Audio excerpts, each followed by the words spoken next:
Normalement, le Cameroun devrait faire un don à la France par rapport à la Covid. Ça veut dire qu'on devrait prendre des étudiants qui devaient fabriquer des masques, fabriquer des désinfectants pour les mains. On devait prendre les meilleurs médecins camerounais, prendre un avion cargo, mettre le matériel à l'intérieur et mettre dessus le drapeau du Cameroun et écrire dessus « Aide à la France ». Et on met les Camerounais à l'intérieur, les médecins, les infirmiers et tout ça, avec des blouses. On envoie l'avion cargo en France pour aller aider les Français qui sont en confinement actuellement et qui sont en train de souffrir de la maladie. Vous ne trouvez pas que ce serait logique? Mais je sais que quand je dis qu'on va aider les Français, ça tourne mal dans le cerveau de certains qui se disent « Mais comment on va faire pour aider la France? Ils sont plus riches que nous. » Mais c'est une bêtise de dire qu'ils sont plus riches que nous. Ils sont pauvres. Parce qu'il y a des Français qui dorment dans la rue.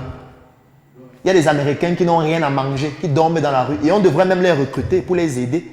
Pour que pendant une conférence comme ça, ils soient en train d'aider les gens à entrer. Donc on les paye pour qu'ils enregistrent les gens. Un Américain, on peut le payer, puisque c'est un pauvre, il n'a rien. On peut prendre un Anglais, c'est lui qui s'occupe d'appeler les gens pour que les gens viennent à la conférence. On lui donne même 2000 $ par mois. Et s'il n'est pas performant, on le vire, on prend un Japonais. Ça sonne mal dans la tête, n'est-ce pas? Parce qu'on nous a appris à l'école qu'on doit être condescendant vis-à-vis d'eux, alors que ce sont les pauvres aussi. Vous connaissez combien de pauvres il y a en Chine?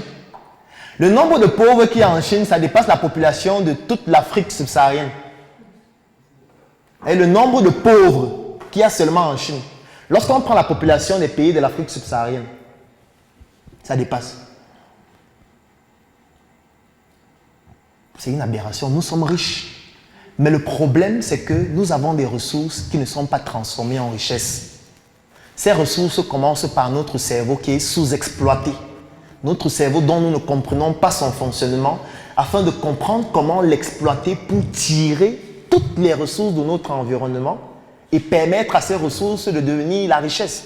Ça ne sert à rien de dire qu'on a l'or, on a le diamant. Mais on a l'or, on a le diamant. Si on ne peut pas aller transformer cet or et ce diamant-là, si on ne peut pas aller transformer nos terres arabes, si on ne peut pas aller transformer notre patrimoine culturel, si on ne peut pas aller transformer ce que nous avons et que le monde nous a envie, comme le soleil. Parce que ce que les gens ne savent pas, c'est qu'en Afrique, nous on a le soleil tout le temps, alors que les autres parfois doivent faire 6 mois dans le froid. Ça veut dire qu'il y a certaines cultures qu'on peut faire ici qu'ils ne peuvent pas faire chez eux. Et même s'ils font chez eux, ils n'auront pas le même rendement que nous. On n'est même pas conscient de ça. En fait, on devrait les envahir avec nos produits. Mais aujourd'hui, c'est plutôt le contraire parce qu'en fait, notre cerveau a été conditionné par notre système éducatif pour qu'on puisse se dire qu'on va appeler certains fruits la pomme de France. Vous voyez cette aberration? La pomme de France. Comment on a fait pour accepter ça? Un fruit qui pousse chez nous, on appelle ça la pomme de France. Et les gens sont fiers de dire j'ai mangé 2 pommes de France aujourd'hui. Mais ça, c'est une bêtise. Donc, il est temps de comprendre que nous sommes riches, mais cette richesse va découler de la compréhension de notre cerveau, la compréhension de notre environnement et le fait que nous devons utiliser les ressources de notre cerveau, comprendre que nous devons travailler ensemble parce que c'est indispensable de le faire pour pouvoir exploiter les ressources que nous avons dormantes chez nous, transformer ces ressources en richesse et montrer aux autres tout le patrimoine culturel, intellectuel, économique et financier que nous avons. Et enfin, nous affirmer en tant qu'Africains, au lieu de vouloir simuler les autres, alors qu'en réalité, les autres essayent d'être comme nous. Je vous remercie.